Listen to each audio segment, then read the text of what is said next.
A word before we begin. There's a kind of story that settles into your bones, like the smell of bread baking on a Sunday morning, not the flashy kind with gunfights and desperados, but the quieter sort about ordinary folks finding their way through hard times. This is one of those stories.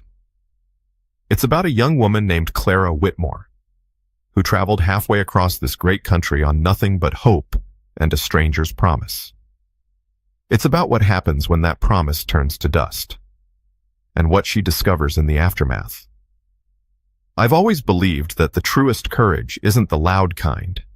It's the woman who gets up every morning when she has every reason to stay in bed.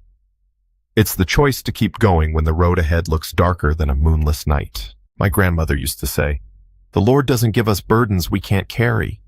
He just sometimes waits to show us how strong we really are." So settle in, pour yourself some coffee, and let me tell you about Clara and about the September afternoon that changed everything. The lie had eaten through the skin between Clara's fingers again. She noticed it the way she noticed most things now, distantly, like watching someone else's hands wring out Mrs. Hensley's bed linens in the copper wash tub. The water had gone gray hours ago, smelling of sweat and soap and other people's living.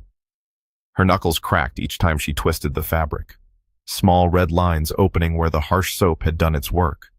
11 hours. That's how long she'd been standing in the boarding house's backyard, working through sheets and pillowcases and tablecloths stained with coffee and tobacco. The September sun had moved from her left shoulder to her right, and now it hung low over the cedar breaks west of town, painting the sky in shades of amber and dusty rose.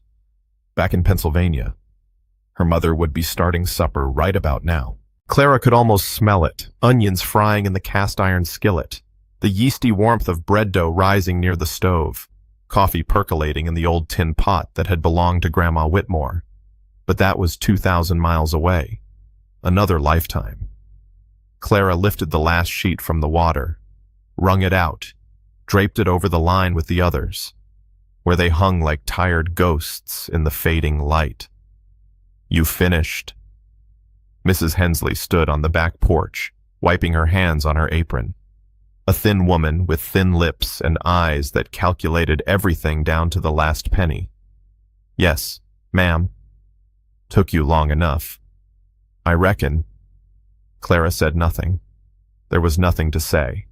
She'd done the work of two women because Mrs. Hensley's regular girl had run off with a cattle buyer last week, and because Clara needed the 50 cents more than she needed pride. Her mother's voice drifted through her memory. "Pride won't fill an empty belly, child, but it'll sure enough keep you warm when nothing else will." Mrs. Hensley descended the porch steps, inspecting the lines of drying laundry with pursed lips. She ran her fingers along a pillowcase, checking for dampness, for stains, for any excuse to dock the pay, finding none. She reached into her apron pocket and produced 2 quarters, dropped them into Clara's palm without touching her skin. "There's a biscuit in the kitchen. Day old, but it's yours if you want it." "Thank you kindly, ma'am." Clara pocketed the coins, collected the biscuit wrapped in a scrap of cloth that had seen better days, and walked around the side of the house to the street, somewhere across town. The Methodist church bell rang 6 times. The sound carried through the evening air, mixing with the smell of wood smoke from supper fires and the distant laughter of children being called in from play. A dog barked. A wagon creaked past, its driver tipping his hat to no one in particular. The town of Cedar Mills stretched before her in the amber light, a single main street of packed dirt. A general store, a saloon, a livery stable, a church with a bell tower that had just finished its evening song. 53 buildings, if you counted the outhouses. Clara had counted. She'd had time. 3 weeks. That's how long she'd been here. 3 weeks since she'd stepped off the stage with her trunk and her hope and her certainty that Harold J. Finch would be waiting for her. She walked past the general store. 2 women stood on this wooden sidewalk outside Mrs. Patterson and Mrs. Doyle. If Clara remembered right, their conversation stopping dead the moment Clara came into view. She felt their eyes on her back as she passed, heard the whisper that followed, carried on the cooling breeze. That's the one. Got left at the station like a parcel nobody wanted. Clara kept walking. Her feet knew the way now down the main street, past the blacksmith's forge with its dying coals, around the back of the livery stable to the shed that old Tom let her use in exchange for mucking out stalls every third morning. The shed had been a tack room once. It still smelled of leather and horse sweat, and the ghosts of saddles long since sold. Clara had made it hers as best she could, a horse blanket folded on the dirt floor for sleeping, her trunk pushed against the wall, a cracked mirror propped in the corner so she could make herself presentable for work. She set the biscuit on the trunk, sat down beside it. The light through the gaps in the wooden slats was fading now, turning from gold to purple to the deep blue of coming night. A cricket started up somewhere nearby, then another, the sounds of a Texas evening settling in around her. Clara reached into her apron pocket, past the 2 quarters, past the scrap of cloth, and pulled out the paper she'd carried with her every day since Pennsylvania, the marriage certificate. She unfolded it carefully, though the creases were so worn now that the paper threatened to separate along them. The ink was still legible in the dying light, the county seal still visible in the corner, and there, at the bottom, 2 signatures. Hers, Clara Ann Whitmore, written in the careful hand her mother had taught her at the kitchen table. Back when life made sense, his Harold J. Finch, a confident scrawl she'd never seen made, only received 6 months of letters. That's how it had started. An advertisement in a Pennsylvania newspaper. Respectable farmer, seeks wife. Must be willing to work. Good Christian woman preferred. Send correspondence to H.J. Finch, Cedar Mill, Texas. She'd written back that same evening, her heart pounding with something that felt like possibility. He'd replied 2 weeks later, a letter full of detail about the farm, the house he was building, the apple trees he planned to plant come spring. His words had painted pictures in her mind. A porch with a rocking chair, a garden out back, children. Someday, playing in the yard. He'd sent her $40 for the train ticket, sent her the marriage certificate, already signed on his end, a promise made legal before she ever left home. Come to Cedar Mill. His last letter had said, I'll be waiting at the station. We'll start our life together. Clara traced his signature with her thumb. The ink didn't smudge anymore. It had set long ago. 3 weeks. No one in Cedar Mill had ever heard of Harold J. Finch. No farm, no house, no apple trees. Just a name on a paper, and $40 she'd spent getting here. She folded the certificate, smaller this time, tucked it deep into her apron pocket, past the quarters, past the biscuit, into the darkness where she didn't have to look at it. Her grandmother's voice came to her, unbidden. When the Lord closes a door, child, he opens a window.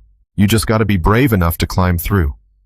Clara looked around the shed, at the cracked mirror, at the horse blanket, at the trunk that held everything she owned in this world.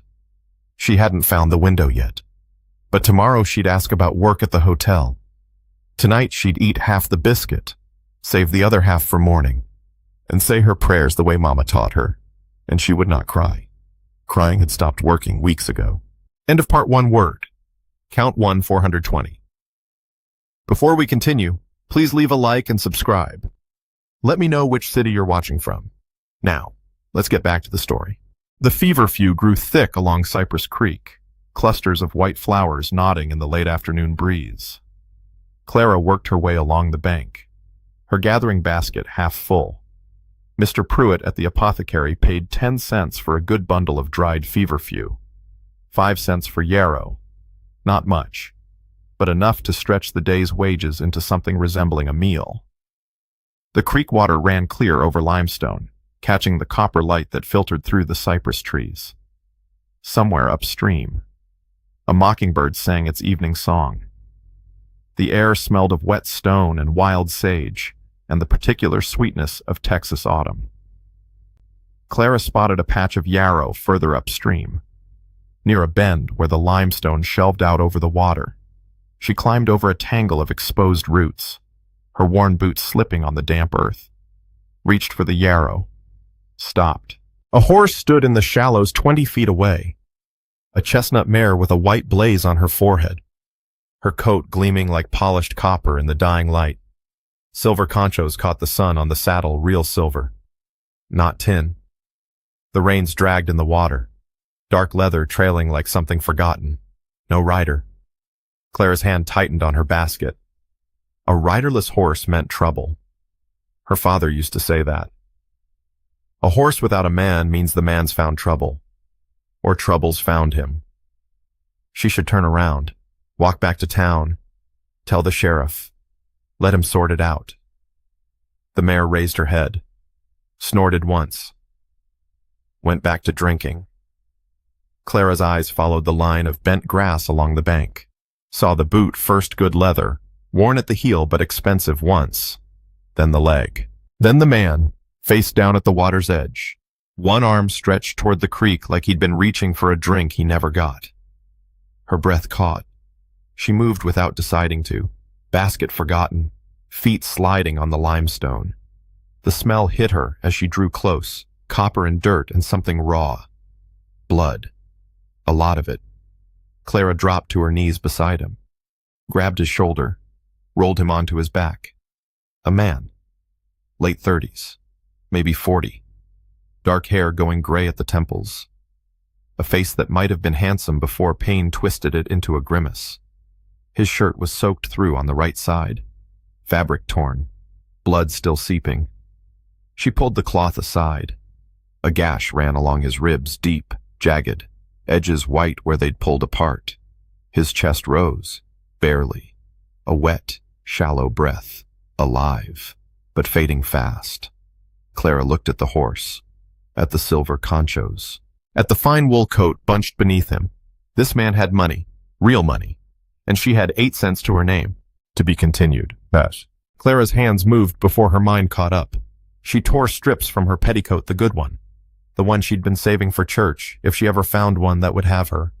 The cotton ripped clean, white against the blood on her fingers.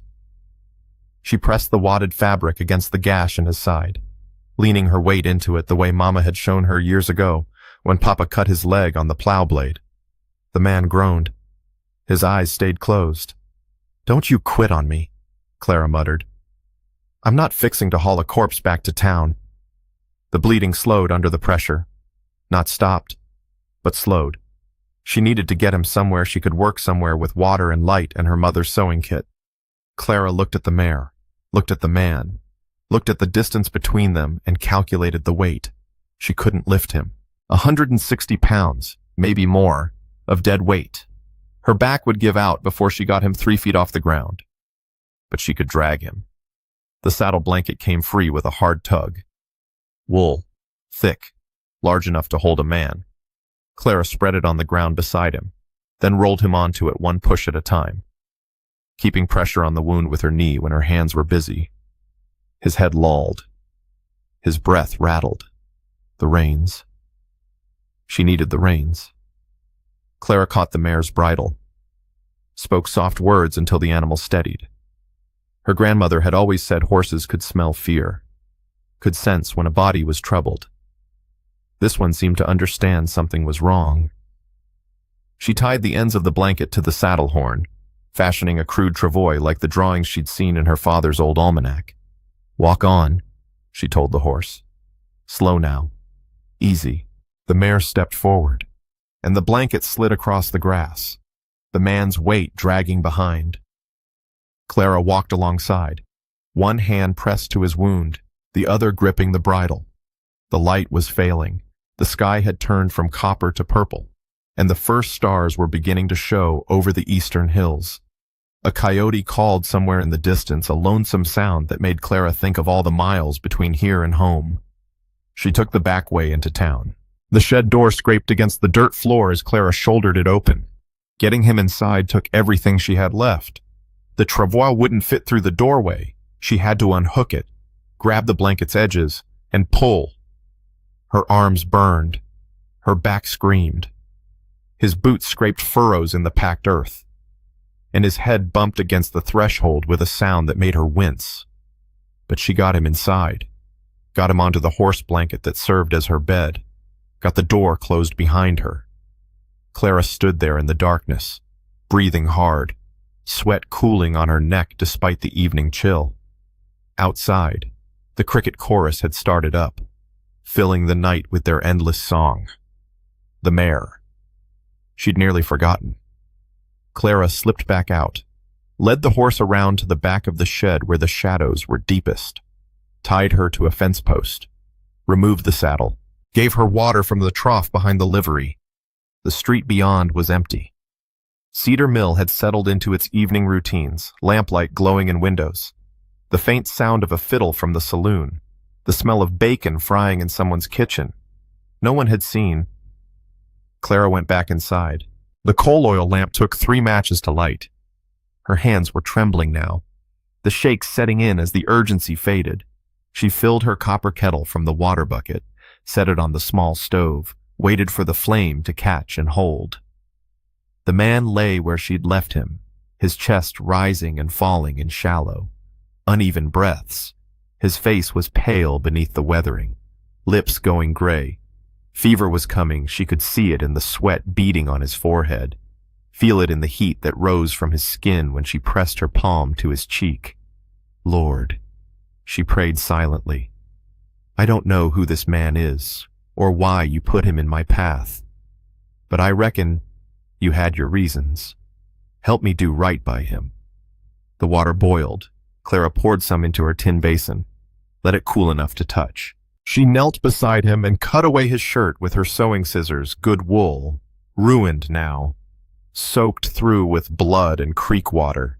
The wound looked worse in the lamplight, a jagged tear along his ribs, 4 inches long, the edges ragged where limestone had ripped through flesh, deep enough to see the pink of muscle beneath. But no bone showing, no organs. He'd been lucky, if you could call it that. Clara cleaned the wound with boiled water and a clean rag. The man's body jerked, a sound escaping his throat that wasn't quite a word. She pressed on, steady, thorough. Her mother's voice guided her hands. Infection's what kills. Clara girl, clean it good, even when they holler.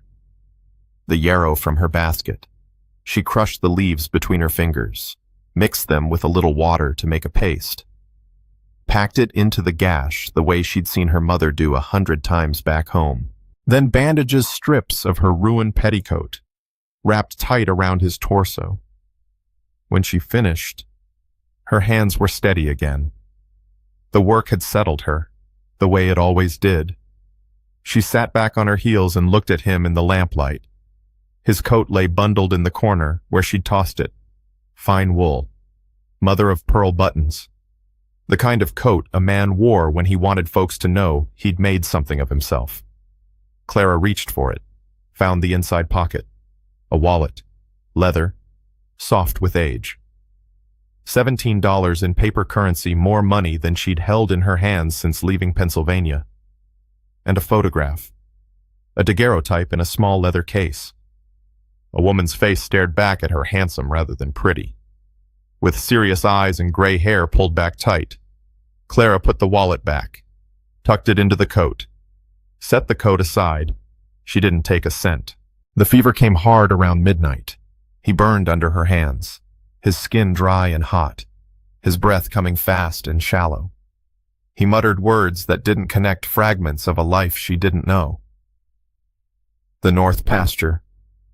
Samuel. Tell Samuel. Clara wrung out a cloth in cool water, pressed it to his forehead. The lamp flame guttered in a draft from the poorly fitted door. Outside, an owl called a low, mournful sound that seemed to come from everywhere and nowhere at once. The bay mare threw a shoe. Need to check the... She changed the compress, counted his breaths, listened to the night sounds that drifted through the cracks in the walls, the crickets, the owl, the distant yip of coyotes hunting in the hills. The hours crawled past. Clara's eyes grew heavy, but she didn't dare sleep. Every time she started to drift, she thought of her mother sitting up with Papa that winter he'd taken pneumonia. 3 nights straight, Mama had sat in that chair, not sleeping, just watching, praying, waiting. "You don't leave folks alone in the dark," her mother had said. "That's when the dying comes for them." So Clara stayed, somewhere past 2 in the morning. The man's eyes opened. They were unfocused, fever bright, seeing something that wasn't there. He looked right at her through her, and his cracked lips moved. "Sarah." His voice was barely a whisper. "Sarah, I'm sorry. I'm so sorry." Clara's hand stilled on his forehead. Sarah. Not her. Someone else. Someone he'd lost. "Hush now," she said quietly. "You're safe. Rest." His eyes closed. The tension went out of his body. He slipped back into whatever darkness the fever had made for him. Clara sat beside him as the night stretched on, watching his face in the flickering lamplight, wondering who Sarah was, and wondering if she was still alive. To be continued. Dawn came gray and slow through the cracks in the shed walls.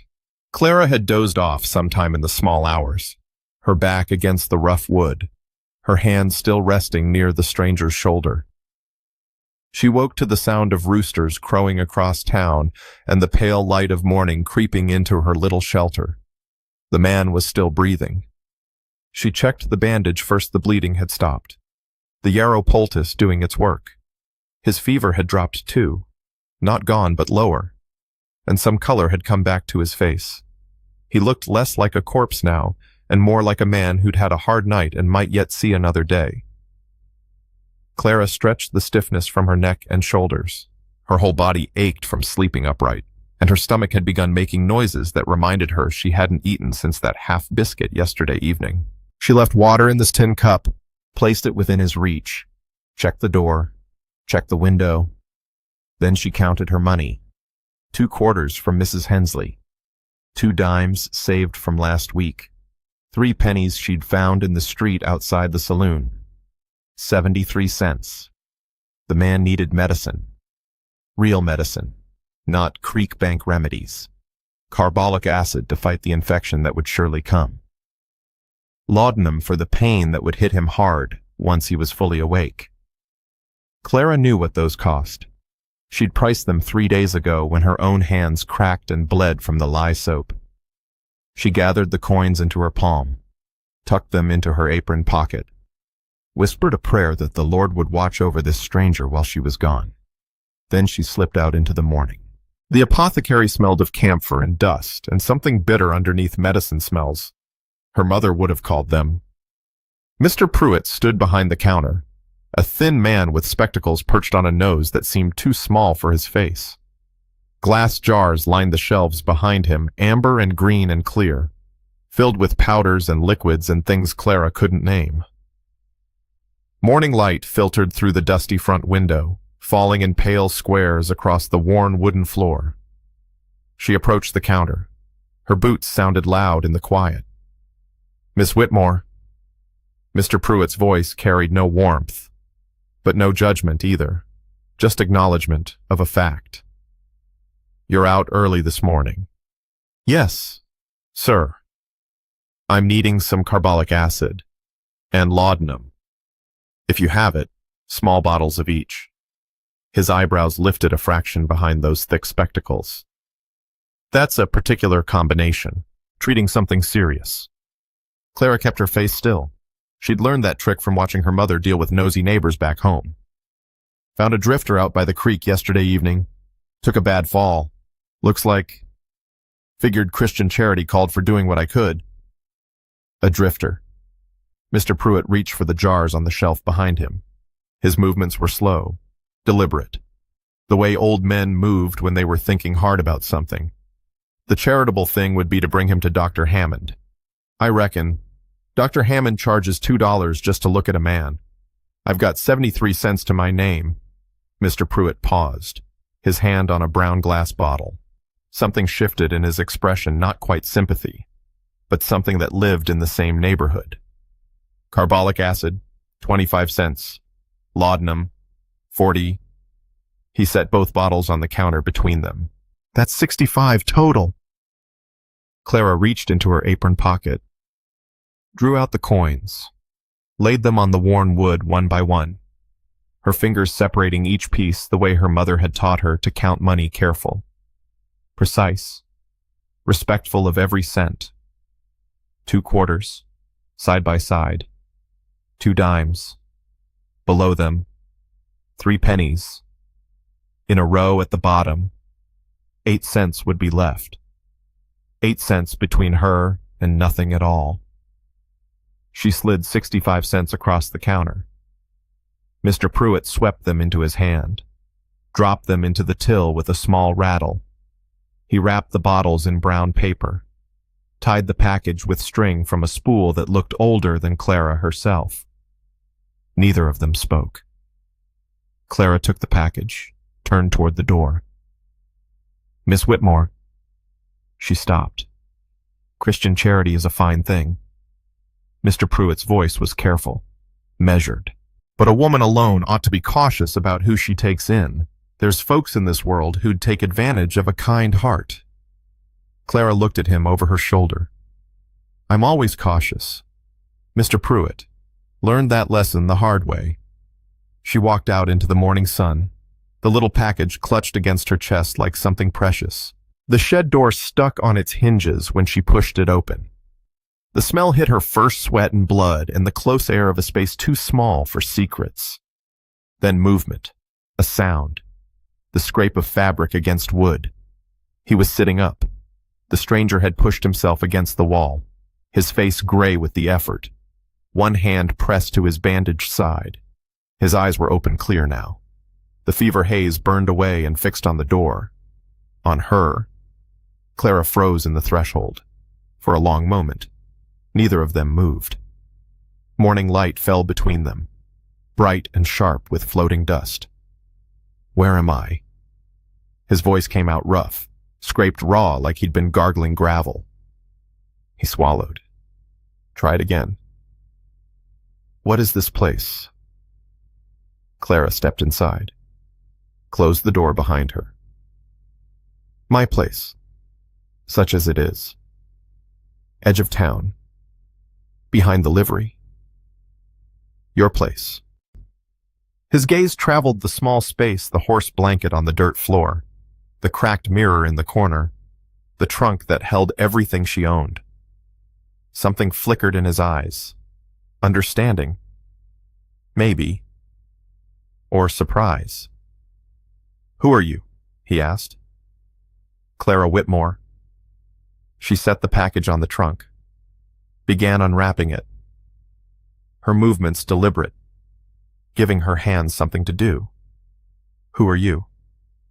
A pause. She felt him weighing the question, deciding what to give. Ethan. Clara looked up. Just Ethan. Another pause, longer this time. His jaw tightened, the muscle working beneath the stubble. Just Ethan. For now. She held his gaze for 3 heartbeats, then turned back to the package, pulling out the bottles, setting them in a row on the trunk lid. Well, just Ethan. You were in a bad way when I found you. Gash along your ribs deep, but clean enough. I don't reckon any organs got hit. You lost considerable blood. Though, how long have I been here? Since yesterday afternoon. Your fever broke a few hours back. Ethan looked down at the bandages wrapped around his torso, touched them gingerly with his fingertips. Winced. You did this, the bandaging. My mother was a midwife back in Pennsylvania. She taught me enough to be useful. He raised his eyes to hers again. Something in his expression had shifted surprise. Maybe. Or reassessment. Clara wasn't sure she cared which. I can pay you, he said. For the trouble. For the medicine. Clara's jaw tightened. She reached for the tin cup, filled it from the water bucket, held it out to him. I didn't ask for payment. I know. He took the cup. Their fingers didn't touch. That's why I'm offering. Drink that. You need fluids. The fever took a lot out of you. He drank. She watched his throat work, watched the way his hand trembled slightly holding the cup. Weaker than he wanted to show. Hurting more than he'd admit. When the cup was empty, she took it back, refilled it, set it within his reach on the dirt floor. The carbolic acid needs to go on the wound. It'll sting something fierce. I've had worse. I doubt that considerable. Something that might have been a smile tugged at the corner of his mouth. It didn't quite make it to his eyes. Clara knelt beside him, unwrapping the bandages with careful hands. The wound looked better than she'd feared, still angry, still raw, but the edges had started to close. No red streaks running away from it, no smell of rot. She uncapped the carbolic acid, poured it onto a clean cloth. Ready. Ethan gripped the horse blanket beneath him. Go ahead. She pressed the cloth to the wound. His whole body went rigid. The tendons in his neck stood out like ropes, and a sound escaped through his clenched teeth that wasn't quite a groan, but he didn't pull away, didn't cry out. Clara counted to 10, lifted the cloth, applied fresh bandages, wrapping them tight. Done. Ethan released a breath he'd been holding. His face had gone gray again, sheened with fresh sweat. Thank you. Clara wiped her hands on her apron, rose to her feet. There's broth warming on the stove. Bone broth, not much, but it'll help build your strength back. You've done enough already, more than enough. I'll be the judge of that. She moved to the coal oil stove, where a small pot sat over a low flame. The broth was thin bones begged from the butcher behind the hotel, boiled down with a little salt, but it was hot and nourishing. She ladled some into a tin bowl, carried it to him, pressed it into his hands before he could refuse. Ethan looked at the bowl, at her, at the shed around them. Why? He asked quietly. You don't know me. You don't owe me a blessed thing. Why help? Clara stood over him, arms crossed. I found you dying in a creek. Didn't seem right to leave you there. Some folks would have. I ain't some folks. She turned away, busied herself with the medicine bottles, gave him privacy to eat. Behind her, she heard the soft sound of him drinking the broth, the tin bowl settling on the dirt floor, then his voice, quieter than before. The coat. My wallet's in the inside pocket. Clara stiffened. You looked through it. I know you did, anyone would. A pause. But the money's still there, all $17. She didn't turn around. Her hands stayed busy arranging bottles that didn't need arranging. I'm not a thief, Mr. Ethan. I know. That's exactly what I'm trying to say. Another pause. Longer. Thank you. For that, too. Clara finally looked at him. He was watching her with those tired eyes, the bowl empty in his lap. Get some rest, she said. The laudanum will help with the pain, but sleep will do more. She measured out a careful dose into the tin cup, handed it to him. Ethan drank it without argument, settled back against the wall, his eyes already growing heavy. Clara Whitmore, he murmured. I won't forget that name. You do that. She watched him drift into drugged sleep, his breathing evening out, the lines of pain softening in his face. Then she sat down on her trunk and counted what remained. 8 cents. A half-full bottle of carbolic acid. A stranger who owed her his life and offered money she wouldn't take. And somewhere out there, someone named Samuel was waiting for news of a man who'd never come home. To be continued. 3 days changed the rhythm of Clara's life. She measured time now by the changing of bandages, the warming of broth, the slow return of color to the stranger's face.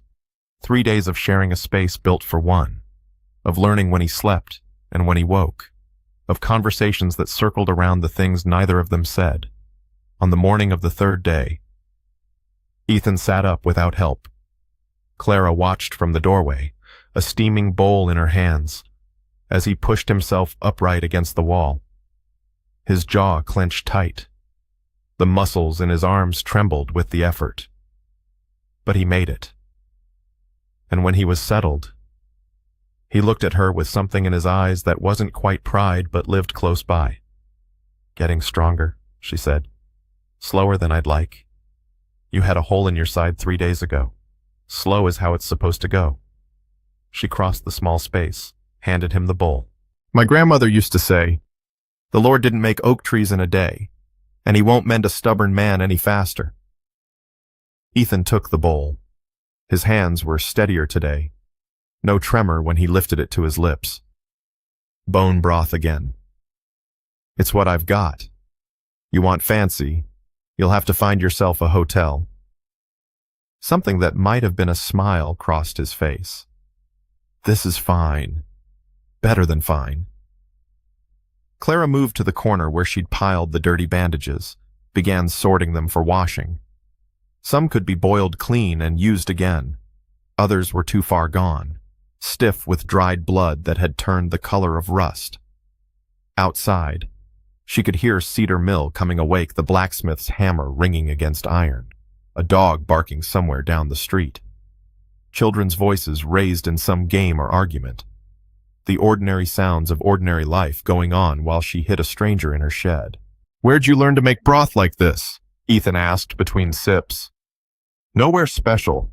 You learn or you go hungry." That a Pennsylvania philosophy. Clara's hands stilled on the fabric. She looked at him over her shoulder. "How'd you know I'm from Pennsylvania?" "Your accent. The way you flatten certain words. And you mentioned your mother was a midwife back there." He set the empty bowl aside. "I've done business with men from Pittsburgh. They talk the same way." Business. The word hung in the air like smoke. Clara filed it away with the other clues: the fine coat, the silver conchos, the $17 he carried like pocket change. "Allentown," she said, turning back to the bandages. "Small town north of Philadelphia. Coal country, though my people weren't miners. My father farmed what land we had. My mother delivered babies and tended the sick." "What brought you all the way to Texas?" The question landed soft, but Clara felt its weight. She folded a bandage, set it aside, reached for another. "A man." Silence from behind her. Then, the one who never showed. "You were awake for that." "I was awake for a lot of things. Fever doesn't always mean a body can't hear." Clara's fingers pressed hard into the fabric. She thought of the words she'd muttered in the dark, thinking he couldn't hear. The frustrations she'd let slip when she thought she was alone. His name was Harold Finch. The words came out flat, the way she'd practiced saying them, so they wouldn't crack. "Harold J. Finch. We wrote letters for 6 months. Started when I answered an advertisement in the newspaper. Fold. Set aside. Reach. He wrote nice letters. Real nice. Said he had a farm outside of town. Said he was building a house with his own 2 hands. Said he wanted a wife who wasn't afraid of work and wasn't looking for fancy things." Her hands kept moving. Fold. Set aside. Reach. The rhythm steadied her, gave her something to hold on to. "He sent me $40 for the train ticket. That was more money than I'd seen at one time in my whole life. And he sent me a marriage certificate, already signed on his end. Said it would make things proper when I arrived." The last bandage. Clara folded it with care, smoothing every crease. "I sold everything I owned. Quit my job at the textile mill. Said goodbye to neighbors I'd known since I was in pinafores." She paused. Her throat felt tight, but she pushed through. "Got on a train and rode for 4 days, watching the country change outside the window, thinking about apple trees, about a garden out back. About children someday. She turned to face him. He wasn't there. When I stepped off that stage, there was no one waiting. No Harold Finch. No farm. No house. Nobody in Cedar Mill had ever heard of him. Her voice stayed level, but her hands had curled into fists at her sides. Either he never existed at all, or he took one look at me getting off that stage and decided he'd made a mistake. I reckon I'll never know which. Ethan had stopped eating. The bowl sat forgotten on the dirt floor beside him. How long ago? His voice was quiet. 3 weeks come Sunday. And you've been here since... in this shed. Old Tom lets me use it for mucking out his stalls. I take in laundry when folks will hire me. It's not much, but it's honest work, and it's mine. She waited for what usually came next, the head tilt of pity, the clicking of the tongue, the offer of hollow comfort. She'd gotten good at bracing for it. But Ethan just looked at her, really looked, the way you look at something you're trying to understand. What do you figure to do? He asked finally. Work. Save what I can. Move on eventually, I suppose. Find somewhere folks don't know I got left at the station like a trunk nobody came to claim. The words came out harder than she meant. A thin smile followed, not humor. Exactly, but something that wore the same clothes. The kind of smile you learned to put on when the alternative was letting people see you cry. My mama used to say, "The Lord doesn't waste pain, Clara girl. Everything hard we go through, He uses to make us ready for what comes next." She shrugged. I'm still waiting to see what that might be. Ethan didn't smile back. His eyes traveled the shed, the horse blanket she'd given up for him, the cracked mirror, the trunk with its tarnished corners, taking inventory of her life, measuring its size. You spent your last money on medicine for me, he said. Not a question. Clara didn't answer. The carbolic acid, the laudanum. You came back from the apothecary with nothing else. No food for yourself. No supplies. Just the medicine I needed. You were hurting. You didn't even know my name. What difference does a name make? Clara uncrossed her arms. You were dying. I could help. That's what decent folks do. Ethan was quiet for a long spell. He picked up the bowl again, but didn't drink from it. Just held it, turning it in his hands like he was looking for something written on its surface. I have a ranch, he said finally. North of here, cattle operation, mostly. Clara's hand stilled. 12,000 acres, 500 head, 20 men on the payroll, give or take. The number hung in the air. 12,000 acres. Clara thought of the $17 in his wallet, thought of the silver conchos on his saddle, thought of the bone broth she'd been feeding him, made from scraps the butcher threw out for dogs. I rode out 4 days ago to check the north pasture, alone. His jaw tightened. Foolish habit, my foreman tells me so every time. The mare spooked at something, threw me into the rocks. After that, things go hazy. 12,000 acres. Clara's mouth had gone dry. So when you said, just Ethan, I meant Ethan Caldwell. He met her eyes. The Caldwell, if you believe what folks say, though I generally don't put much stock in what folks say. The shed felt smaller suddenly, the walls closer. Clara was aware of every crack in the wood, every patch on her dress, every callus on her work-worn hands. Why didn't you tell me straight off? Because you didn't ask. Because you looked at me and saw a man who needed help, not a rancher with a name and a bank account. His voice dropped. Do you have any notion how rare that is to have somebody see you plain, without all the rest of it getting in the way? Clara stared at him. Outside, the church bell began to ring noon already. The day half gone while she stood here having her world turned sideways. I saw $17 in your wallet, she said slowly. That's not just a man. And you didn't take it, not 1 cent. The words landed between them like something heavy dropped from a height. I told you before. I'm not a thief. I know. That's what I keep trying to say. He leaned forward, wincing at the pull in his side. In 38 years of living, I've met a considerable number of people who wanted something from me. Money, favors, connections to the right folks. You're the first person in longer than I can remember who wanted nothing but to see me breathing. Clara didn't know what to say to that. Her mouth opened, closed. She turned away, busying herself with the coal oil stove, checking a flame that didn't need checking. It doesn't change anything, she said. You still needed help. I still gave it. That's all there is to it. It changes everything. She heard him shift behind her, the rustle of the blanket, a sharp intake of breath as the movement pulled at his wound. Clara, she didn't turn around. I'm going to find a way to repay what you've done. Not with money I can see plain enough that won't work, but somehow, some way that matters. Clara stared at the stove flame, watched it dance behind the sooty glass. Get some rest, Mr. Caldwell. You're still healing. Ethan. Mr. Caldwell. A pause. Then, soft as a sigh. Fair enough, for now.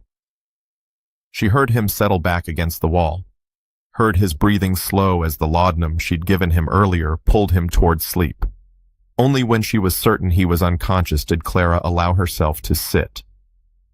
She lowered herself onto the trunk, her legs suddenly unsteady, and pressed her hands flat against her thighs. 12,000 acres. The richest rancher in 3 counties. Maybe more. Sleeping on her horse blanket. Eating broth she'd made from scraps. Owing her his life. And somewhere out there, his people were looking for him, asking questions, offering money for information. The church bell fell silent. In the stillness that followed, Clara could hear her own heartbeat. How long before the truth came knocking at her door? To be continued. Day 5 began with the smell of trouble. Clara couldn't have said what woke her. Maybe the way the light fell different through the shed's cracks. Maybe the restlessness that had kept her tossing half the night. But when she opened her eyes to the gray of early morning, something in her bones told her the day wouldn't go easy. Ethan was still sleeping, his breathing steady now, his color better than it had been. The wound was healing clean, no red streaks, no smell of corruption. Another few days and he'd be fit to travel. Another few days, and this strange chapter of her life would close. Clara rose quietly, dressed in the dim light, checked the water bucket nearly empty. She'd need to fill it at the pump behind the livery, and she was out of salt, which meant a trip to the general store. She looked at the sleeping man one more time before she slipped out the door. Lord, she prayed silently, I don't know what you're doing with all this, but I reckon you've got your reasons. Help me trust the path, even when I can't see where it leads. The general store smelled of coffee beans and leather, and the particular mustiness of goods that had traveled far to reach this little town. Clara moved through the narrow aisles, past barrels of flour and bins of nails, toward the back where Mr. Dawson kept the salt. Morning light slanted through the front windows, catching dust motes that danced in the still air. 2 men stood at the counter, their voices carrying in the quiet. Been 5 days now. Samuel's got every hand out looking. From what I hear. Clara's feet slowed. She kept her eyes on the salt bin, but her ears strained toward the conversation. Caldwell. The second voice belonged to old Mr. Foster, who ran the feed store. Ethan Caldwell, Lord have mercy. The very same. Rode out to check the north pasture. Never came back. Horse turned up day before yesterday at Myers' place. Still saddled. Blood on the saddle blanket. Clara's hands went cold. She scooped salt into a small cloth bag, her movements mechanical, her mind racing. There's a reward, the first man continued. $20 for information, $50 if someone finds him alive. $50. Mr. Foster let out a low whistle. That's more than most folks see in a month of Sundays. Samuel's desperate, and that's the plain truth. They all are up at the Caldwell place. Man's got no kin, no heirs. If something's happened to him, that whole operation falls apart. All those jobs, all those families depending on it. Clara weighed her salt on the small scale. 3 cents worth. Her hands were steady, but something had started trembling deep inside her chest. She carried the bag to the counter, set it down, waited while Mr. Dawson finished his conversation.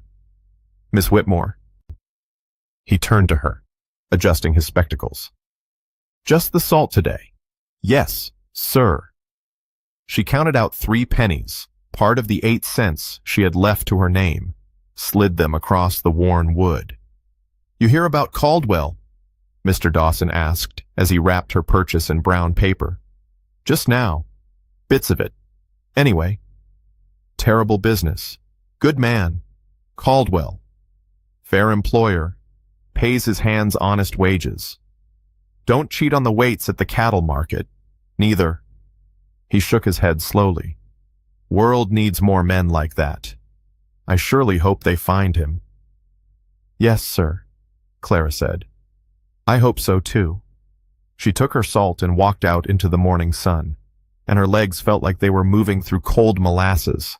$50 reward. The whole county searching. And she'd been hiding him in her shed for 5 days, changing his bandages, feeding him broth, telling no one. If anyone found out, if anyone learned what she'd been keeping secret, Clara walked faster. She was halfway back to the livery when she saw the rider. A man on a bay gelding, coming from the north road, heading toward the back of the stables, gray hair showing under a dust-covered hat, weathered face, the kind that came from years of squinting into sun and wind, the look of someone who hadn't slept proper in days. He was heading straight for her shed. Clara broke into a run. The door stood open. She saw it from 20 feet away, morning light spilling into the darkness of her little shelter. The door she'd been so careful to keep closed now hanging wide. Her heart hammered against her ribs as she crossed the last stretch of ground. She reached the doorway, stopped. 2 men inside. Ethan, sitting up against the wall, still pale but alert, and the gray-haired rider, hat clutched in both hands, standing in the middle of the small space like he didn't know whether to laugh or weep. Boss. The word came out cracked, broken with relief. We've been looking for 5 days. Thought we'd lost you. Clara's hand gripped the doorframe. Boss. Ethan's eyes found hers over the other man's shoulder. Something moved in his expression. Apology. Maybe. Or warning. She couldn't tell which. Samuel, Ethan said, his voice steady despite everything. This is Miss Whitmore. She's the reason I'm still drawing breath. The foreman turned. Clara got her first clear look at him 60 years if he was a day. With a face carved by decades of Texas sun and wind. His eyes were red-rimmed from lack of sleep, his clothes covered in trail dust. He'd been searching hard, living rough. Ma'am. His voice came out hoarse. He nodded once, then again, like he wasn't sure what the proper manners were for a situation like this. I don't know how to thank you. We thought... His voice broke. He pressed his lips together, gathered himself. We thought he was dead. He nearly was. The words came out flat. Clara stepped into the shed, her body moving on its own while her thoughts ran ahead like spooked horses. Samuel was here. Samuel knew, which meant soon everyone would know the search parties, the townspeople, the women who whispered about her outside the milliner's shop. The abandoned mail-order bride had been hiding Ethan Caldwell in her shed. Miss Whitmore, Ethan's voice cut through the fog in her head.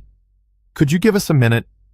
She looked at him, at the bandages she'd wrapped around his ribs with strips of her own petticoat, at the tin cup she'd kept filled with water, at the horse blanket that had been her bed before she gave it over to a dying stranger. Something hot rose in her chest.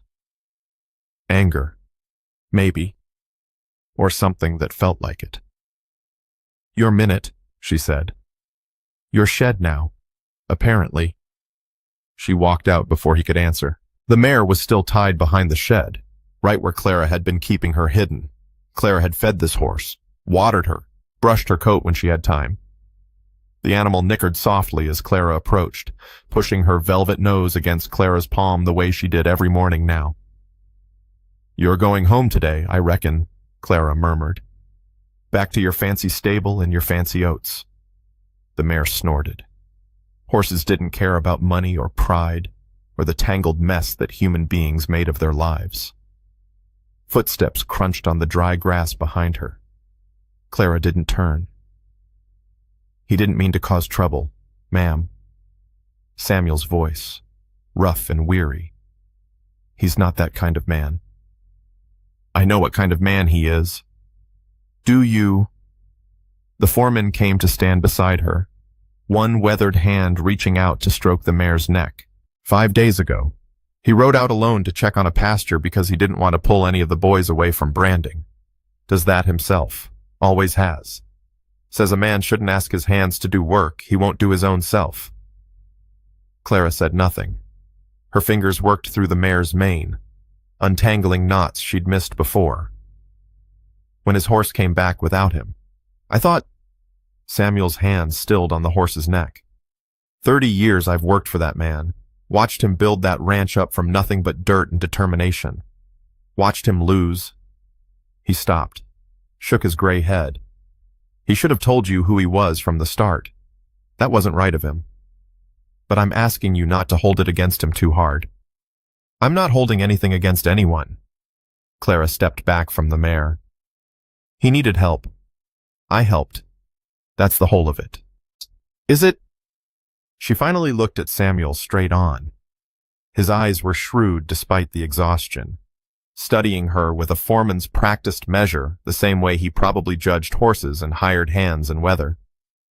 "He told me what you did," Samuel said quietly.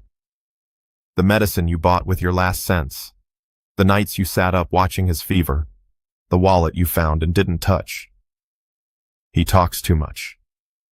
First time in 30 years I'd accuse him of that. Ma'am." A ghost of a smile crossed the old man's weathered face. "Miss Whitmore, I don't know your circumstances. It's not my business. And I won't pry. But I know my boss. And I know that look he gets in his eye. He won't forget what you did here. And Ethan Caldwell isn't a man who leaves debts unpaid." The shed door scraped open behind them. Both turned. Ethan stood in the doorway, one hand braced against the frame, his face gray with the effort of standing. But his eyes were clear, and when they found Clara's across the dusty ground, they held steady. "We need to talk," he said, "about what happens next. To be continued." The wagon arrived within the hour. Samuel had ridden back toward the main road, flagged down a neighbor heading to town with an empty spring wagon, borrowed it with promises Clara couldn't hear from where she stood. Now the wagon sat behind the shed, its wooden bed lined with blankets Samuel had scrounged from somewhere, waiting to carry Ethan Caldwell back to his 12,000 acres. Clara watched the preparations from the doorway of her shed that didn't feel like hers anymore.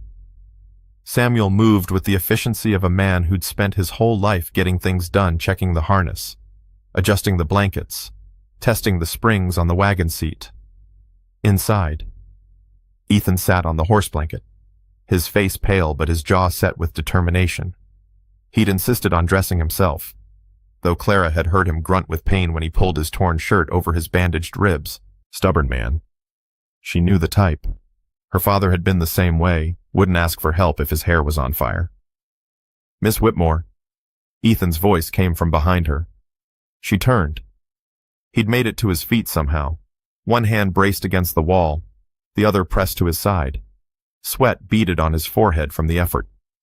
"You ought to be lying down," Clara said. "Probably. But we need to talk before I go. We've talked plenty. Not about this. He pushed off from the wall, took one unsteady quarter, then another. Clara didn't move to help him. If he wanted to be stubborn, he could deal with the consequences. I need a housekeeper, he said, whatever she'd expected. It wasn't that. Beg pardon? A housekeeper. Someone to help run the house. Keep things organized. Mrs. Alma handles the cooking, been with me 15 years, but she's getting on in years. Can't manage everything on her own anymore. Clara crossed her arms over her chest. And what's that got to do with me? I'm offering you the position. $15 a month, room and board included. You'd have your own space, a real room, with a real bed and a door that locks. The words hung in the air between them. $15 a month. More than she'd made in 3 months of scrubbing other people's laundry. I'm not a charity case, Mr. Caldwell. Never said you were. You're offering me work because you feel beholden, because I pulled you out of that creek and didn't let you die. I'm offering you work because you're capable of doing it. Ethan's voice stayed level, but something flickered in his eyes. You kept me alive with nothing but yarrow and bone broth and sheer stubbornness. You can handle a house. Find someone else. There's plenty of women in this county who'd jump at the chance. I'm not asking plenty of women. I'm asking you. Clara's arms tightened across her chest. Outside, she could hear Samuel moving around the wagon, pretending to check things that didn't need checking. Why? The word came out sharper than she intended. You don't know me. You don't know the first thing about me except that I got left at a train station by a man who didn't exist. Ethan was quiet for a moment. His eyes moved to the corner of the shed, where his belongings sat bundled and ready, the fine wool coat, the saddlebag with its brass buckles. The watch, he said finally. Clara went still. That first night, when the fever had hold of me, I wasn't as far gone as you thought. He met her eyes. I saw you find my wallet, saw you count the money, and I saw you put it back. Every last dollar. Heat crept up Clara's neck. But it wasn't the money that told me who you are. It was the watch. He nodded toward the saddlebag. Gold. Worth $40. Maybe more. You could have slipped it in your pocket, sold it in the next town over, and I'd never have known the difference. The thought must have crossed your mind. Clara's jaw tightened. It didn't. I know. That's exactly my point. Ethan took another step toward her, close enough now that she could see the lines of pain around his eyes. You didn't even consider it. Not because you were afraid of getting caught. Because it wasn't in you to do. The shed felt too small suddenly. The walls too close. Clara could smell the horse blanket and the dried blood and the particular scent of this man who'd turned her life sideways in the space of 5 days. The way I figure it, Ethan continued, the good Lord put you at that creek for a reason. Maybe it was to save my sorry hide. Maybe it was something more. He paused. Either way, I'm not the kind of man who ignores Providence when it comes knocking. Clara's eyes stung. She blinked hard, looked away. I'll send Samuel back in 2 days, Ethan said. Say yes or say no. Either way, the door will be open. Either way. I owe you a debt I can't repay with wages. You don't owe me anything. That's where you're wrong. Miss Whitmore. His voice softened. But I reckon you'll figure that out in your own time. They loaded him into the wagon with care. Clara helped despite herself, steadying his arm as Samuel took his weight, making sure the blankets were arranged so the jolting of the road wouldn't tear his stitches. Ethan bore it without complaint, though his face had gone gray by the time they got him settled. His things, Clara said. I'll fetch them. She returned to the shed, gathered the charcoal wool coat, brushed the dust from its shoulders, found the saddlebag with its brass buckles. The watch was inside, heavy and warm from the close air. She held it for a moment, feeling its weight in her palm. $40. He'd said, enough for a train ticket anywhere, enough to start fresh in a city where nobody knew her name or her shame. The thought crossed her mind now, only now, when she no longer needed it to. Clara tucked the watch into the saddlebag, buckled the strap, carried it out to the wagon. "All of it," she said, handing it up to Samuel. "Every last thing." The old foreman took the bag. His eyes met hers for a long moment, and something passed between them, understanding. Maybe. Or respect. 2 days. Miss Whitmore. I'll be back. The wagon lurched into motion. Clara stood in the dust it raised, watching until it turned the corner past the livery and disappeared from sight. Then she walked back to her shed. Evening came slow and gray. Clara sat on her trunk as the light faded, watching shadows creep across the dirt floor. She didn't light the lamp. In the darkness, she could pretend she was somewhere else. Someone else. Someone who didn't have to choose between pride and survival.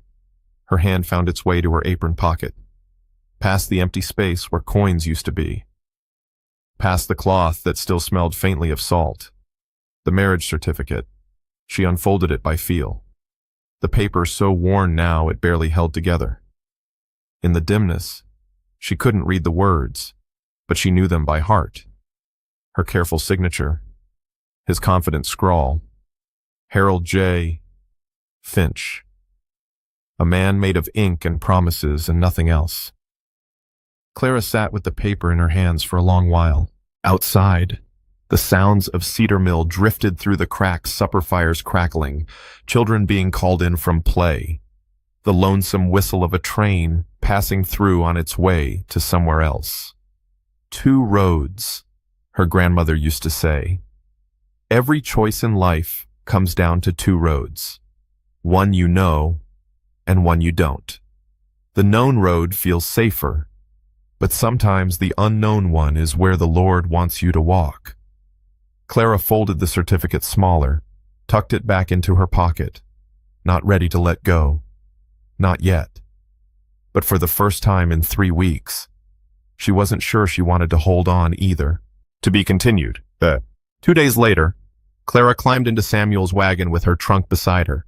Everything she owned fit in that trunk: 2 dresses worn soft from washing, 1 pair of spare stockings darned 3 times over, her mother's sewing kit with its bone needles and faded thread, a Bible with Grandmother Whitmore's name inscribed on the first page in ink that had faded to brown, and a marriage certificate, folded so small it had almost disappeared. The road north wound through limestone hills dotted with live oak and juniper. Cedar waxwings darted between the trees, their calls sharp and bright in the morning air. The smell of sage rose from the warming earth, mixing with the leather scent of the wagon seat and the particular dusty sweetness of a Texas autumn. Clara watched the landscape change, her hands folded in her lap, her back straight against the wooden seat. Samuel drove in companionable silence, and she was grateful for it. She didn't have words yet for what she was doing. Leaving, starting over, trusting a stranger for the second time in her life. The Lord doesn't ask us to see the whole road, her grandmother used to say. Just the next step. You take that one, and he shows you the one after. Clara was taking the step. She'd have to trust the Lord for the rest. The wagon crested a rise, and Samuel pulled the horses to a stop. "There she is," he said. "Caldwell Ranch." Clara looked. The house stood white against the green hills.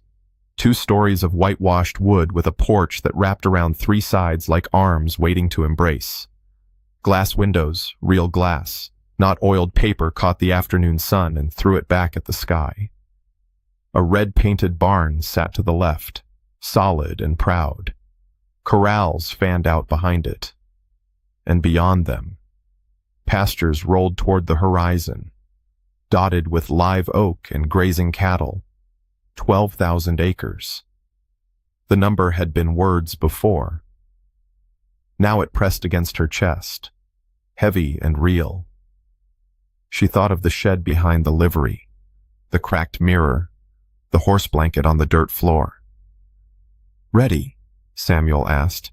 Clara swallowed the lump in her throat. "Drive on." Ethan met her on the porch steps. He was walking with a cane now, his movements careful but steady. Color had come back to his face, not healthy yet, but better than the gray pallor she remembered from the shed. He wore a clean shirt, sleeves rolled to the elbows, and when he saw her step down from the wagon, something shifted in his expression. "You came." "I said I would." "You said you'd think on it." Clara looked at the house, at the glass windows and the wide porch and the rocking chairs arranged to catch the evening breeze. "I thought on it." Something that wasn't quite a smile crossed his face. He stepped aside, gesturing toward the front door. "Welcome to Caldwell Ranch, Miss Whitmore. Let me show you around." The house smelled of lemon oil and wood smoke and something baking in the kitchen. Clara followed Ethan through the front door, her worn boots quiet on the polished wooden floors. A parlor opened to the left, leather chairs softened by years of use. A fireplace swept clean, bookshelves lined with more volumes than Clara had seen outside of a lending library. "Dining rooms through there," Ethan said, nodding to the right. A long table of dark wood waited there, dust motes drifting in the light from the windows. 8 chairs stood empty around it. Clara wondered when anyone had last sat in them. "Kitchen's at the back. That's Mrs. Alma's territory, and I'd advise you to tread careful until she takes your measure." Ethan's voice held a note of dry humor. "She's been running this household since before I could grow a proper beard, and she doesn't suffer fools." They walked down a hallway lined with photographs, men on horseback, cattle drives, a wedding portrait in a silver frame. Clara's eyes lingered on that last one. A young man with dark hair stood beside a woman with serious eyes. Ethan and his Sarah, before time and grief had carved their marks. "Your room's upstairs," Ethan continued. "End of the hall, small, but it's got a good bed and a window that catches the morning light." He led her up a staircase with a polished banister. Clara's hand trailed along the smooth wood, feeling the years of hands that had touched it before hers. The room was small, like he'd said, but it had a real bed with a cotton mattress and a quilt folded at the foot, blue and white, a pattern her grandmother would have called wedding ring. A washstand stood in the corner with a pitcher and basin. And the window had curtains, simple muslin, but curtains she could close, a door that locked. Clara stood in the doorway, her trunk at her feet, and looked at the space that was now hers. "It's not much," Ethan said from behind her. "It's more than I've had in a good long while." She stepped inside. The floorboards creaked under her weight. A friendly sound, like the house was saying hello. "Supper's at 6, Ethan said. "Mrs. Alma will want to meet you proper. Get yourself settled, and I'll see you then." His footsteps retreated down the hallway. Clara listened until they faded, then closed the door, turned the lock. The click echoed in the quiet room. She sat down on the edge of the bed. The mattress gave beneath her soft, impossibly soft after weeks on a horse blanket and hard ground. She pressed her palms against the quilt, feeling the tiny stitches, the pattern of interlocking circles. Someone had made this. Someone had sat for hours, needle in hand, creating something beautiful and warm. And now it was hers to use. Clara lay back on the bed, stared at the ceiling, listened to the sounds of the house settling around her, the tick of cooling wood, the distant clatter from the kitchen, the lowing of cattle far away. For the first time in weeks, she didn't have to be anywhere, didn't have to work for anyone, didn't have to worry about the next meal or the next day's wages. She closed her eyes, just for a moment, and slept. The smell of biscuits woke her. Clara's eyes opened to lamplight and shadows. She'd slept through the afternoon. The window showed purple sky and the first stars emerging over the hills. She sat up fast. "Supper at 6, he'd said. What time was it now? Clara splashed water on her face from the basin, smoothed her hair back, brushed the wrinkles from her dress as best she could. Her reflection in the small mirror above the washstand showed a woman with tired eyes, but a determined jaw. "You can do this," she told herself. "You've done harder things." She went downstairs. The kitchen was warm with the smell of things Clara had almost forgotten. Fresh bread and roasting meat and coffee percolating in a pot on the back of the stove. A woman stood at the counter, her back to the door, hands working a bowl of something with practiced movements. Gray hair pulled back in a severe bun, shoulders squared like a soldier's. An apron that had seen years of use and showed every one of them. "You're late."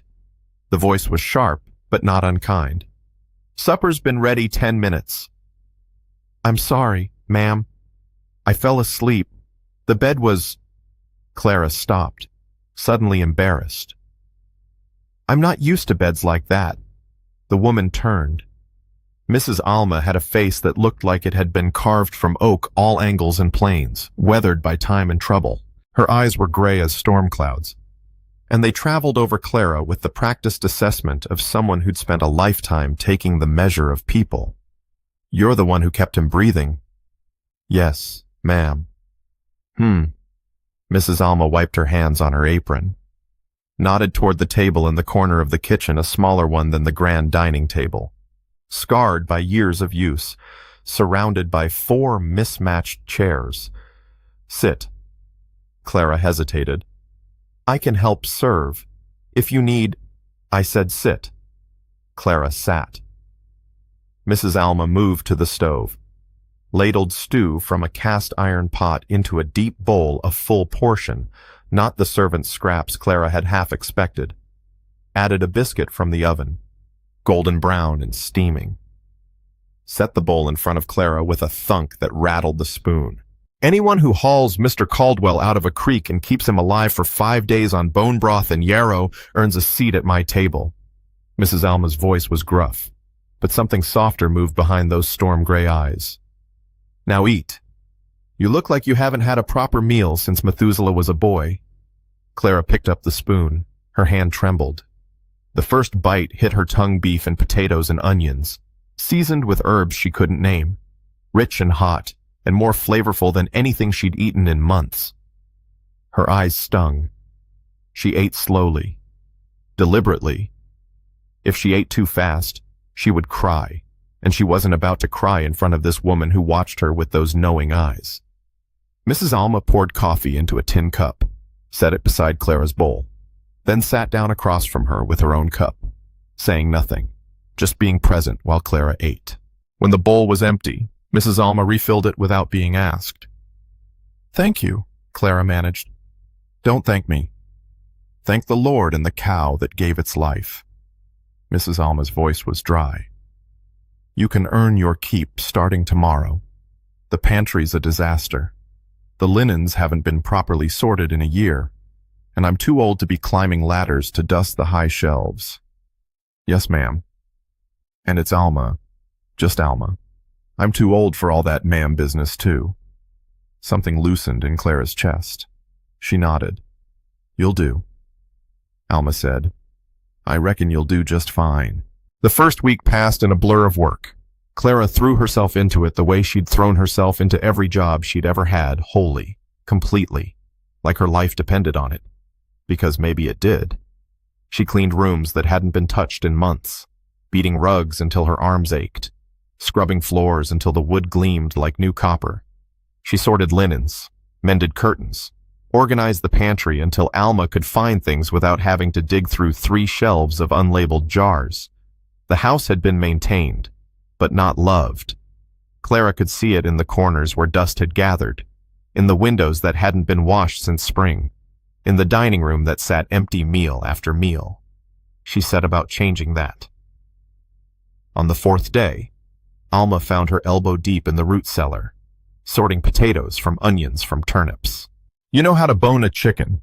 Alma asked without preamble. Clara looked up. "Taught myself when I was 12. My mother took sick one winter. Someone had to feed the family." Alma nodded slowly. Something shifted in her expression, not approval exactly, but something close to it. "Dinner's at 6. I'll show you where we keep the knives." On the 7th evening, Clara found Ethan on the front porch. He sat in one of the rocking chairs, a tin cup of coffee in his hand, watching the sun drop toward the western hills. The light turned his face gold and amber, softening the lines around his eyes. His cane leaned against the porch railing, within easy reach. A second cup sat on the small table beside him.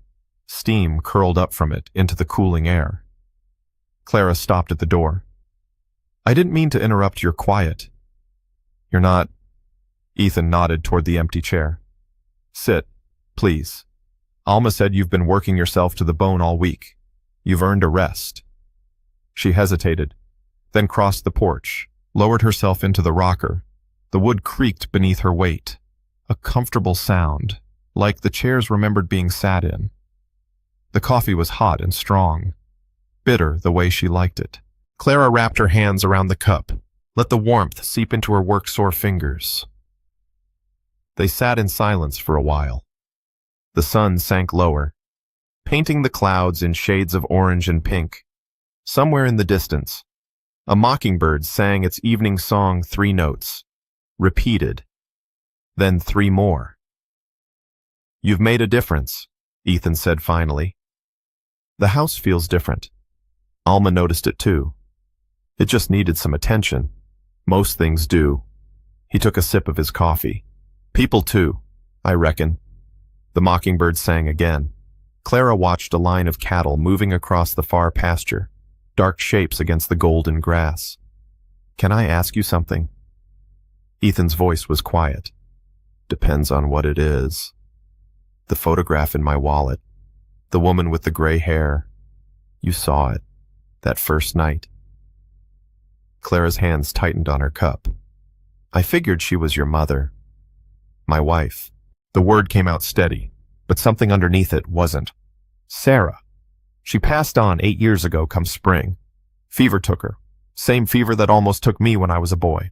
Funny how the Lord works sometimes." Clara thought of the name he'd called in his delirium. Sarah. "I'm sorry. I'm so sorry." "We were married 11 years. Ethan continued. "I built this ranch for her. Every room, every fence post, every acre. I thought if I worked hard enough, I could give her everything she deserved." He paused. "She died 3 months after we finished the house." The mockingbird fell silent. The only sounds were the creak of the rockers and the distant lowing of cattle. "I'm sorry," Clara said softly. "It was a long time ago. 8 years now. She's been gone longer than we were married." Ethan looked at his coffee cup like he could read something in its depths. "Some nights I walk through this house and wonder who I built it for. All these rooms, all this space, and just me rattling around in it like a marble in a barrel." Clara stared at the horizon. The sun had touched the hills now, spilling red across the sky. "Maybe," she said slowly, "you'll figure that out. What it was all for." She didn't look at him when she said it. He didn't look away from her. The silence stretched between them, full of things neither was ready to say. Clara finished her coffee, set the cup on the table, rose from the chair. "Good night, Mr. Caldwell." "Ethan." She paused at the door. "Good night, Ethan." She went inside, climbed the stairs, locked herself in her room, stood at the window, looking out at the darkening land, her hand resting on the glass. 8 years. He'd been alone in this house for 8 years, carrying a photograph and a memory. Clara reached into her apron pocket, found the folded paper that had lived there for a month.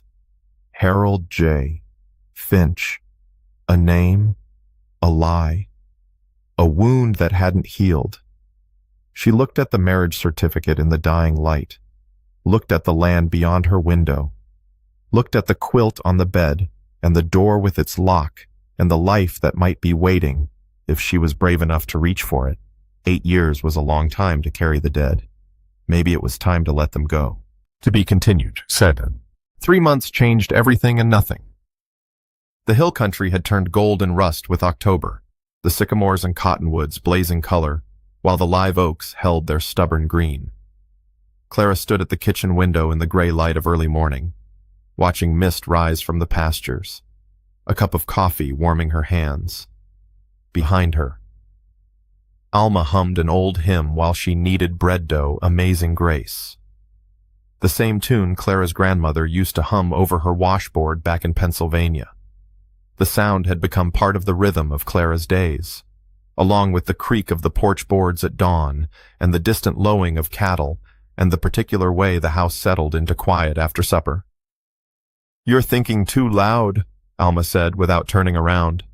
Her hands never stopped their work press, fold, turn, press, fold, turn. "I can hear it all the way over here." Clara smiled into her coffee.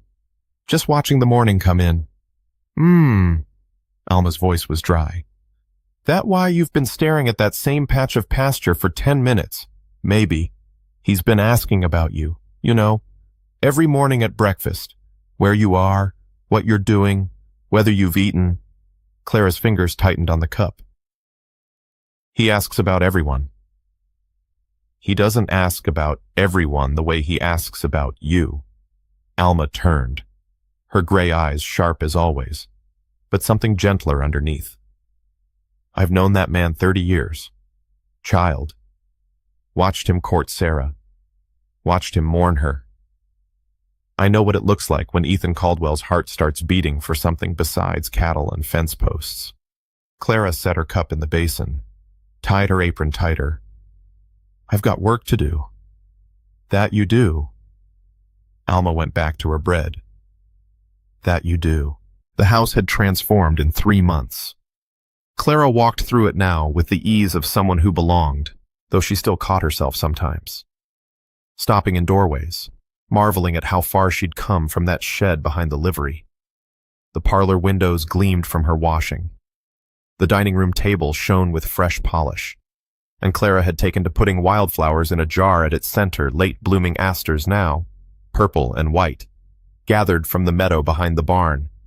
She'd mended the curtains in Ethan's study, organized his bookshelves by subject, found a photograph of his parents buried in a desk drawer, and cleaned the frame and hung it in the hallway where the morning light could catch it. Small changes, but they added up to something that felt like home. The front door opened. Bootsteps in the hallway. "Clara," Ethan's voice. She set down the feather duster, smoothed her apron. "In the parlor." He appeared in the doorway. He'd stopped using the cane weeks ago, though he still moved careful when the weather turned wet and his old wound ached. The scar along his ribs had faded to a thin white line she'd seen it once, accidentally, when she'd walked into the kitchen while he was washing up at the pump. "Walk with me," he asked. Something in his voice made her look twice. He stood straight enough, but his hands hung at his sides in a way that wasn't quite easy, like he was bracing for something. "Now, if you've got time." Clara glanced at the clock on the mantel. "Let me fetch my shawl." They walked through the autumn afternoon in easy silence. The sun hung low in the western sky, painting the hills in shades of amber and rose. Their boots crunched on the packed dirt path that led past the barn, past the corrals where horses dozed in the fading warmth, toward the creek that wound through the north pasture. Clara knew where they were going before they arrived. Cypress Creek looked different in autumn. The feverfew had gone to seed, white flowers replaced by brown stalks rattling in the breeze. The water ran lower than it had in September, exposing the limestone shelves where Ethan had fallen 3 months ago. He stopped at the bank, stood quiet for a moment, looking at the water. "Right here," he said finally. "This is where you found me. I remember. You could have left me.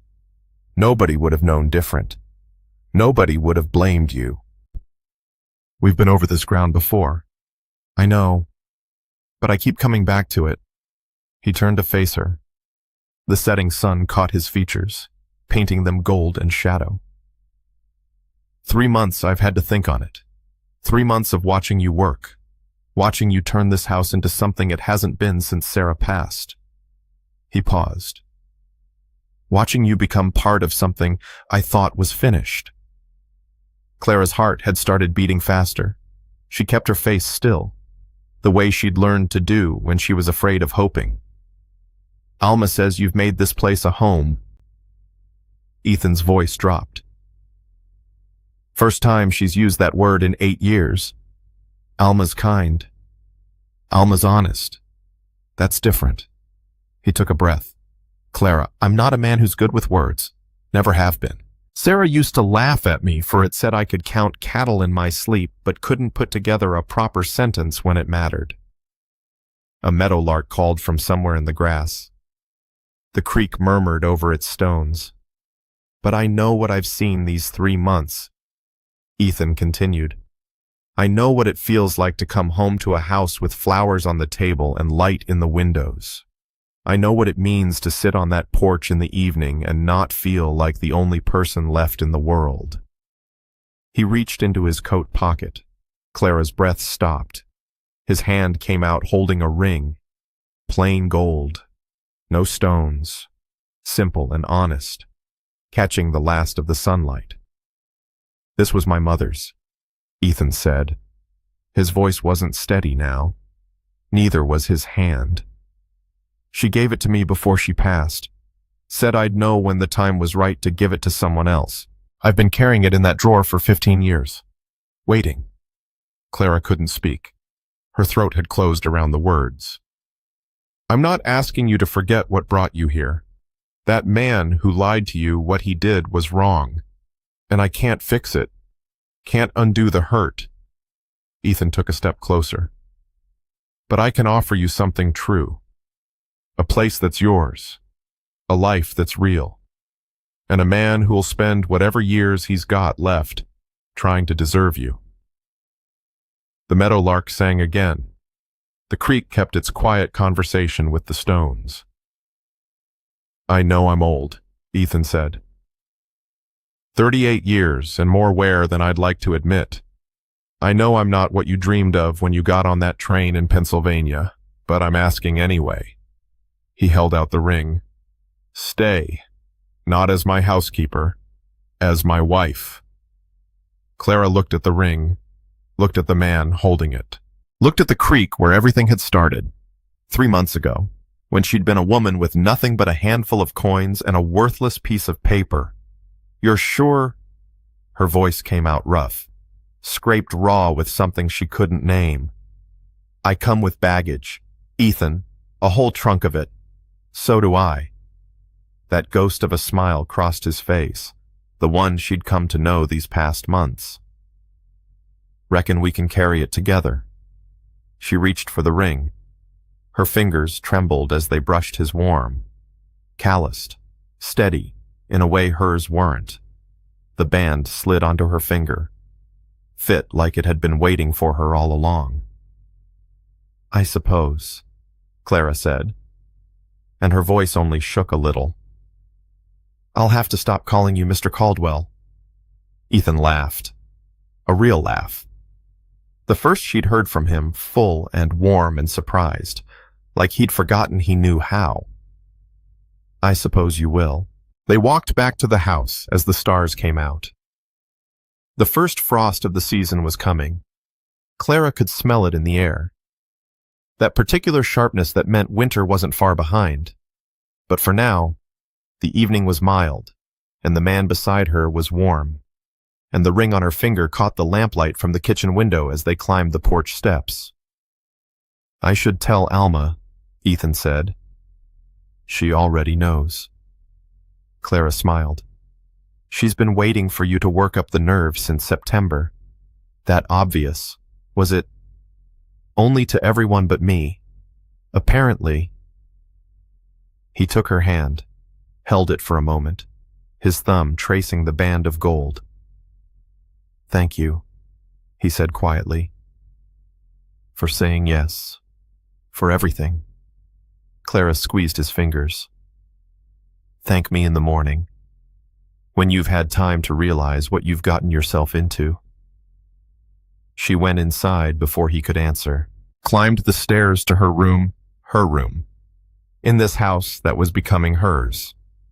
closed the door, and stood in the darkness. Her hand pressed over her heart. The ring was warm against her finger. Real. Solid. True. Later, after the house had gone quiet, Clara lit her lamp. She sat on the edge of the bed, the golden light pooling around her. Reached into the drawer of her nightstand, where she'd kept it hidden these 3 months. The marriage certificate. She unfolded it slowly, carefully. The paper was so worn now, it threatened to fall apart along its creases. Harold J. Finch's signature stared up at her, that confident scrawl she'd once believed in with her whole heart. 6 months of letters. $40 for a train ticket. A promise that turned to smoke the moment she'd needed it to be real. Clara looked at the paper for a long moment. At the signature of a man who might never have existed. At the dream it had represented a home, a future, a place where she belonged. She'd carried this wound across 1,000 miles, nursed it through weeks of scrubbing floors and begging scraps. Let it whisper in her ear every night that she wasn't worth staying for, wasn't worth coming for, wasn't worth the ink it took to write her name. No more. Clara rose from the bed, crossed to the small stove in the corner of her room, opened the iron door. The coals glowed orange inside, banked for the night but still breathing. She struck a match, held the flame to the corner of the certificate. The paper caught. Fire licked up the edges, consuming Harold J. Finch's signature, consuming the county seal, consuming every lie and broken promise she'd carried from Pennsylvania. Clara watched it burn. The flames turned the paper brown, then black, then ash. It curled in on itself and crumbled, falling into the coals like it had never existed at all. She closed the stove door, stood there in the quiet room, her hand on the warm iron, and breathed. "The Lord doesn't waste pain," her mother used to say.